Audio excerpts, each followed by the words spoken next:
नमस्कार साथियों, मेरे YouTube चैनल पर शिक्षा विभाग से संबंधित नवीनतम अपडेट्स पाने के लिए सब्सक्राइब कीजिए, बेल आइकन को प्रेस कीजिए और ऑल नोटिफिकेशन को ऑन करके रखें, जिससे नवीनतम अपडेट्स आपके मोबाइल पर तुरंत मिल सके। साथियों, NPS की 25% जो राशि है, पहले हम लोगों ने जो आहरण करी थी और उसको जमा कराने के संदर्भ में राज्य सरकार का आदेश आ चुका है। 31/12/2022 से पूर्व ये राशि हमें जमा करानी है। 1 किस्त या 4 किस्तों अधिकतम है। और ये जो राशि है यानी NPS की 25% रिकवरी जो राशि है हम कैसे जमा कराएंगे, और इस बार जो मैं आपको तरीका बताऊंगा वह डेबिट और क्रेडिट कार्ड के द्वारा ये राशि जमा कराने का प्रोसेस बताऊंगा। और इस प्रोसेस के साथ ही जो चालान जनरेट होगा और चालान सक्सेसफुल होने के बाद हम उसको वापस किस प्रकार से चेक करेंगे कि जो चालान है वह सक्सेसफुल हुआ है या नहीं, और इस राशि को यानी जो चालान में जनरेट हुई राशि है उसको हम अपडेट किस प्रकार से करेंगे, और अपडेट के साथ ही जो राशि है वापस बैलेंस में हमारे जीरो आती है या नहीं, या जो माइनस में जो जितनी शेष राशि वह ऑनलाइन चेक होती है या नहीं, ये पूरी प्रोसेस आज के इस वीडियो के अंदर मैं आपको बताने वाला हूँ। तो आप वीडियो को शुरू से अंत तक ज़रूर देखें, और यदि आप हमारे चैनल पर नए हैं तो चैनल को सब्सक्राइब करके रखें, जिससे कि अपडेट आपको सबसे पहले प्राप्त होते रहें। तो साथियों, शुरू करते हैं आज का वीडियो। मैं हूं आपका होस्ट SM सोनी और आप देख रहे हैं मेरा चैनल सावर टेक्निकल सोनी। और तो चलते हैं सीधे ही SSO पोर्टल के ऊपर। सबसे पहले आपको टाइप करना होगा गूगल के ऊपर SSO, और मैंने यहाँ पे गूगल पे टाइप कर दिया है SSO। टाइप करते इसकी ऑफिशियल वेबसाइट हमारे सामने यहाँ पे आ जाएगी। ये है जो sso.rajasthan.government.in, और ये इसका लिंक दे रखा है ऑफिशियल वेबसाइट पे जाने के लिए लिंक।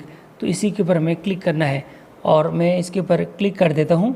और क्लिक करते ही आपको ये सीधे ही रीडायरेक्ट करेगा इसके लॉगिन के पेज के ऊपर। साथियों, लॉगिन का पेज ये आपकी स्क्रीन के ऊपर आ चुका है, और यहाँ आने के बाद आपको क्या करना है, सबसे पहला इम्पोर्टेंट काम करना है, आपको इसको डेस्कटॉप मोड ले लेना है। और डेस्कटॉप मोड के लिए ऊपर की तरफ ये जो आपके पास में 3 डॉट दिखाई दे रहे हैं, यहाँ इनके ऊपर क्लिक करना है।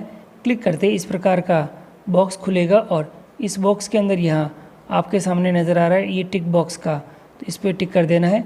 और टिक करने के बाद ये जो आपके डेस्कटॉप मोड है ये हो चुका है। और अब आपको यहाँ पे जो लॉगिन करने के लिए आपके RJ से शुरू होने वाली एम्प्लॉयमेंट ID, पासवर्ड, इस प्रकार का कोई एंट्री कैप्चा दे रखा होगा वो यहाँ, और ये लास्ट में इसको क्या करना पड़ेगा, लॉगिन।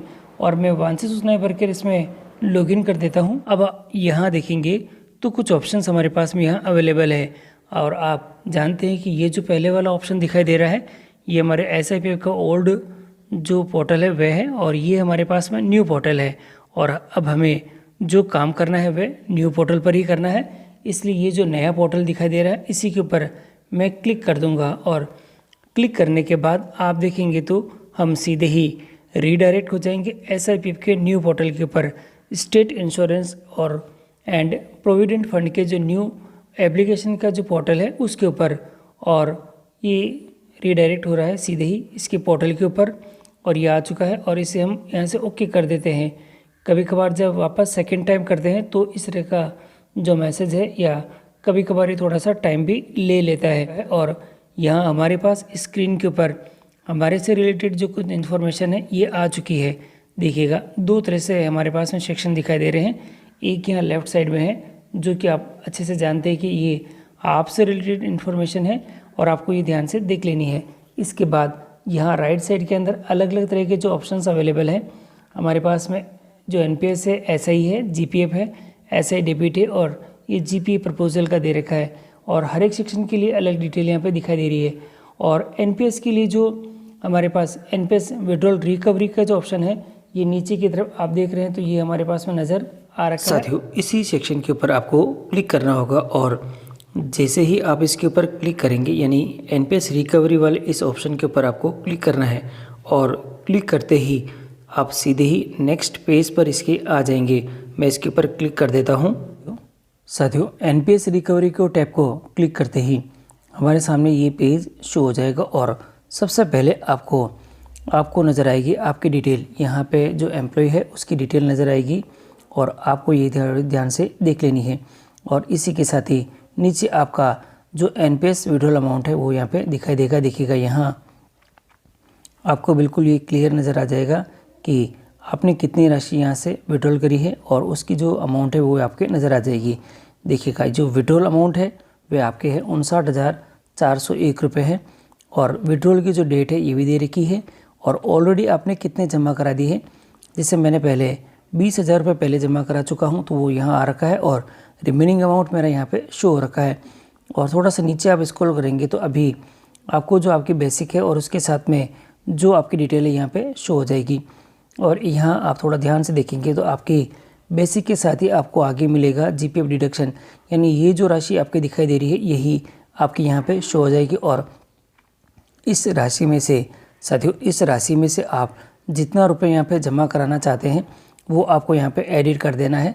जैसे मैं भी पूरे ही जमा कराना चाहता हूँ तो ये पे पूरे लिखे, बाकी आप यहाँ पे इसको एडिट भी कर सकते हैं। और ये कंप्लीट करने के बाद ही आपको थोड़ा नीचे स्क्रॉल कर देना है, जिससे यहाँ आपको कुछ डिटेल्स आपको फीड करनी पड़ेगी। जैसे मैं दिखा देता हूँ, यहाँ पे जो डिटेल्स यहाँ पे नज़र आ रखी है पहले देखिएगा यहाँ, और थोड़ा मैं इसको इस साइड में कर देता हूँ। और यहाँ आपको जो ऑप्शन नज़र आ रखे हैं देखिएगा, यहाँ जो ट्रांजैक्शन का जो मेथड दिखाई दे रखा है आपको ये सेलेक्ट करना पड़ेगा। जैसे किस प्रकार से ट्रांजैक्शन करना चाहते हैं, यहाँ पे ऑनलाइन और ऑफलाइन दोनों है, और मैं आपको प्रेफर करूँगा कि आप ऑनलाइन में ही जाएँ, जिससे कि आपकी जो राशि है वह सीधे ही ऑनलाइन से डिडक्ट हो जाएगी। बाकी ऑफलाइन का जो प्रोसेस है थोड़ा लंबा है और बैंक में जाके सारा काम कराना पड़ता है, इसलिए सीधे ही आप यहाँ पे जाएं।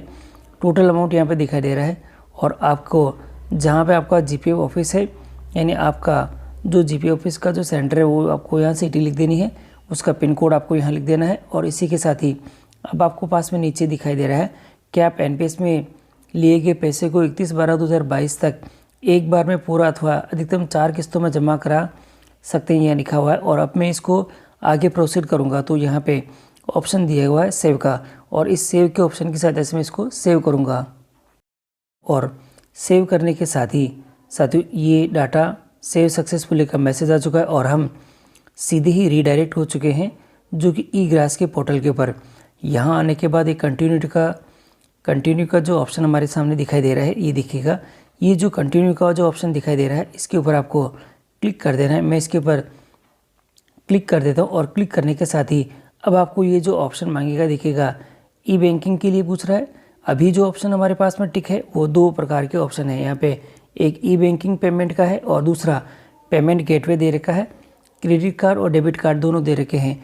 अब आपको क्या करना है, जिस ऑप्शन से आप करना चाहते हैं, यदि आप नेट बैंकिंग से करना चाहते हैं तो आपको ये वाला ऑप्शन टिक करके उसमें डिटेल यहाँ से सेलेक्ट कर लेनी, और अगर जो पेमेंट यानी कि क्रेडिट कार्ड से करना चाहते हैं तो नीचे वाले पे आपको टिक करना पड़ेगा। मैं अभी क्रेडिट कार्ड डेबिट कार्ड वाले सेक्शन पे क्लिक करूँगा, और क्लिक करने के साथ ही यहाँ कुछ ऑप्शन हमारे पास में नज़र आ चुके हैं। देखिएगा कुछ ऑप्शन यहाँ पे पीएनबी का दे रखा है और ई ग्रास चार्जेस का दे रखा है, जो डेबिट कार्ड का दे रखा है, किस प्रकार से ये जो अदर जो चार्जेस है वो उसमें लगेंगे। और जो डिटेल्स है आपके सामने यहाँ पे स्क्रीन पे नज़र आ रखी है। थोड़ा सा आप यहाँ पे देख लें कि क्या चार्जेस लगेंगे क्रेडिट कार्ड के। और इसी के साथ ही अब मैं यहाँ से ऑप्शन आपको यहाँ पे सेलेक्ट करना पड़ेगा, तो मैं यहाँ से सेलेक्ट कर लेता हूँ। और देखिए एसबीआई का और पीएनबी का 2 दे रखे हैं, क्रेडिट और डेबिट कार्ड दे रखा है, तो मैं एसबीआई का क्रेडिट और डेबिट कार्ड वाला सेक्शन जो दिखाई दे रहा है इसके ऊपर यहाँ पे क्लिक करूँगा। क्लिक करने के बाद अब ऑप्शन हमारे पास अवेलेबल आ चुका है प्रोसीड का, इसको यहाँ से प्रोसीड कर देते हैं। रिकॉर्ड सेव्ड सक्सेसफुली का मैसेज आ चुका है और इसे यहाँ से ओके कर देते हैं। ओके करते ही चालान हमारा जनरेट हो चुका है और चालान की राशि आपके यहाँ पे दिखाई दे रही है। साथियों यहाँ कंप्लीट डिटेल आपको ध्यान में रख लेनी है, और आपका जो ई ग्रास का जो चालान नंबर है ये आपको यहाँ पे नज़र आ रखा है। आप चाहे तो इसका यहाँ से स्क्रीनशॉट ले लें, जिससे कि आपको कोई तरह परेशानी नहीं हो। मैं भी यहाँ से अभी सीधे ही स्क्रीनशॉट ले लेता हूँ, और स्क्रीनशॉट लेने के साथ ही अब मैं इसको यहाँ से ओके करूँगा, कंटिन्यूटी में करूँगा। और कंटिन्यू करने के लिए यहाँ पे जो ऑप्शन यहाँ पे अवेलेबल आ रखा है, और बाकी डिटेल भी आप चाहे तो ध्यान से चेक कर ले, जिससे कि आपको कोई परेशानी नहीं हो। अब मैं इसको यहाँ से जो डेबिट और क्रेडिट कार्ड का जो ऑप्शन दिखाई दे रहा है यहाँ से इसको दिखेगा, ये ऑलरेडी यहाँ पे दिखाई दे ही रहा है कि क्या ऑप्शन हमने यहाँ पे सेलेक्ट करा है और किस माध्यम से हम यहाँ पे इसको जो पेमेंट करना चाहते हैं। और यहाँ पे इसको आप ट्राई भी कर लें, नहीं तो यहाँ से इसको आगे आप कंटिन्यू कर सकेंगे। तो कंटिन्यूटी में यहाँ पे मैं इसको कंटिन्यू कर देता हूँ, और ऐसे इसको करते हैं तो यहाँ पे एक मैसेज आ चुका है स्क्रीन के ऊपर, सेलेक्टेड पीरियड दे रखा है, please verify the detail you have entered, do you want to continue. और हम इसको कंटिन्यू करना चाहते हैं, इसलिए इसको ओके कर देते हैं। जीआरएन नंबर आ चुका है, और आप इस जीआरएन नंबर को यहाँ से नोट कर ले, और चाहे तो यहाँ से स्क्रीनशॉट भी ले सकते हैं। मैंने स्क्रीनशॉट ले लिया है इसका, और स्क्रीनशॉट लेने के साथ ही इसको मैं यहाँ से ओके कर देता हूँ। ओके करने के साथ ही हम रीडायरेक्ट करेंगे नेक्स्ट पेज के ऊपर, जहाँ पर हमें देखो ये जो SBI का ई पेमेंट का जो ऑप्शन दे रखा है, और अब यहाँ पे आपको जो डिटेल्स फिल करनी पड़ेगी। देखिएगा जो आपका डेबिट और क्रेडिट कार्ड है उसकी डिटेल आपको यहाँ पे फिल करनी पड़ेगी। नंबर आप फीड कर दें, जो एक्सपायरी डेट से और CVC नंबर है वो लिखिए यहाँ पे, और बाकी की जो डिटेल्स है वो यहाँ पे आ जाएगी। और नीचे आपका ऑप्शन बचेगा यहाँ पे पेमेंट का। तो और अब मैं यहाँ पे डिटेल भर देता हूँ और इसको पेमेंट के ऑप्शन पर क्लिक करता हूँ। देखिएगा डिटेल्स आपके यहाँ शो हो जाएगी कि आपकी ऑर्डर किस प्रकार से कितने रुपए का आप यहाँ पे जो डिटेल्स यहाँ पे कटेगी। तो टोटल आपको यहाँ पे अमाउंट यहाँ पे शो हो रखा है कि डिटेल के साथ ही ये जो ऑप्शन से आपके यहाँ पे क्या क्या शो होंगे। और अब आपको यहाँ पे जो डिटेल्स मैंने पूरी फिल कर दी है, और यहाँ पे पे नाउ के ऑप्शन के ऊपर यहाँ पे क्लिक करूँगा, और जैसे ही क्लिक कर देता हूँ, और पे नाउ पे क्लिक करने के साथ ही हमारा जो सिस्टम है ये इसको रीडायरेक्ट करेगा। और ये कुछ सेक्शंस यहाँ पे नज़र आ चुके हैं, और अब यहाँ पे आपका ऑप्शन आ रखा है, और इस ऑप्शन की सहायता से आप यहाँ पे OTP फिल कर दें, और OTP फिल करके इसको यहाँ पे इसको सबमिट कर देना है।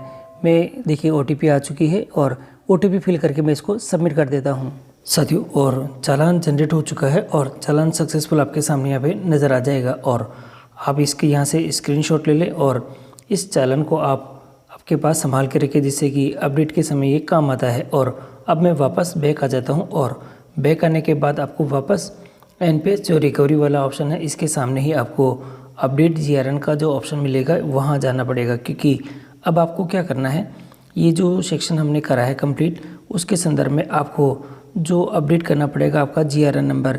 इसके लिए यही सामने आपको अपडेट GRN का ऑप्शन मिलेगा। अभी आपको क्या करना है, ये इसी सेक्शन के अंदर अब आप थोड़ा सा मैं इसको दिखा देता हूँ कि यहाँ देखिएगा थोड़ा सा आपको इसकी साइड राइट साइड में चलना है, और यहाँ देखना है हमारे पास में जो अपडेट एक GRN का जो ऑप्शन दिखाई दे रहा है ये।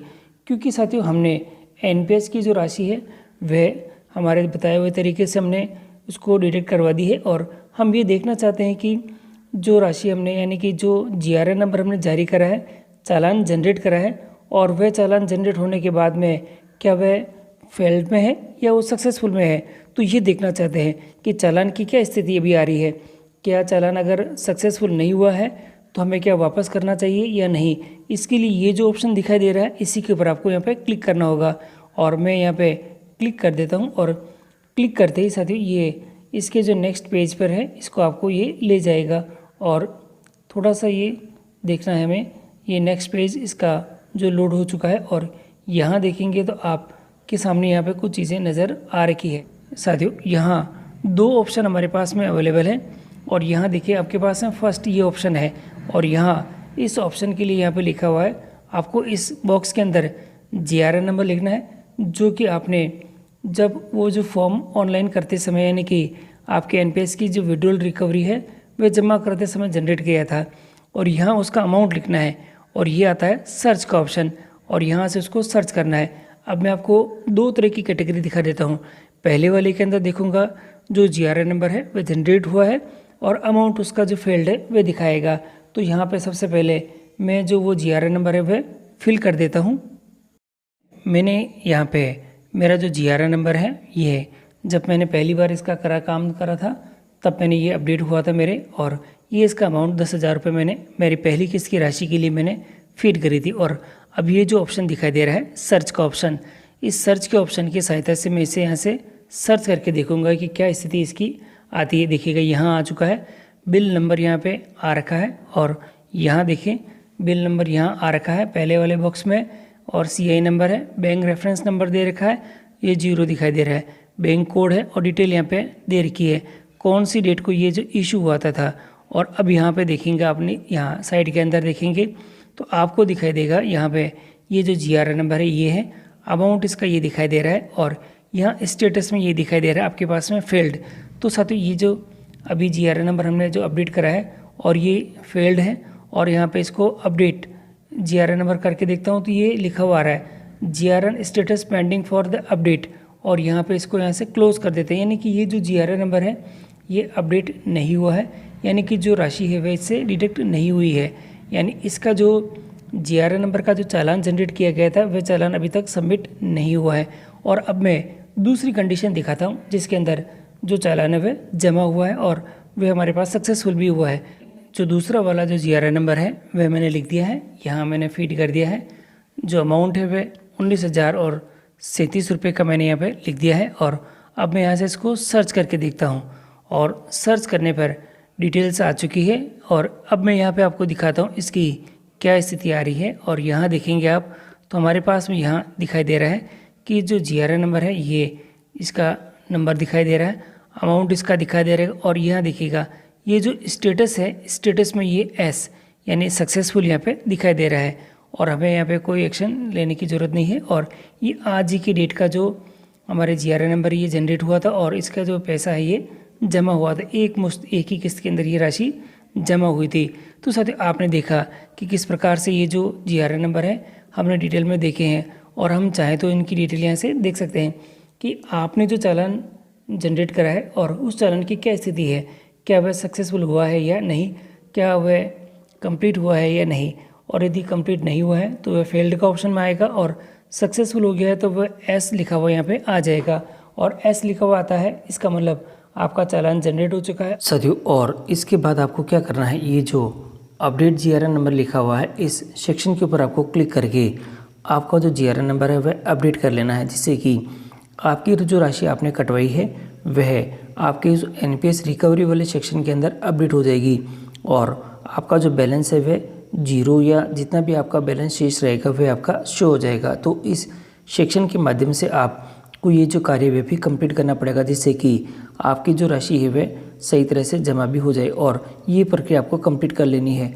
मैंने आपको सारी जानकारी दे दी है कि किस प्रकार से आप रिकवरी की जो राशि है वह जमा कराएंगे और अपडेट आप किस प्रकार से करेंगे। साथ ही वीडियो अगर आपको अच्छा लगा है तो लाइक कीजिएगा, चैनल पर नए हैं तो सब्सक्राइब कीजिएगा और सभी मित्रों को ये वीडियो शेयर करना न भूलें।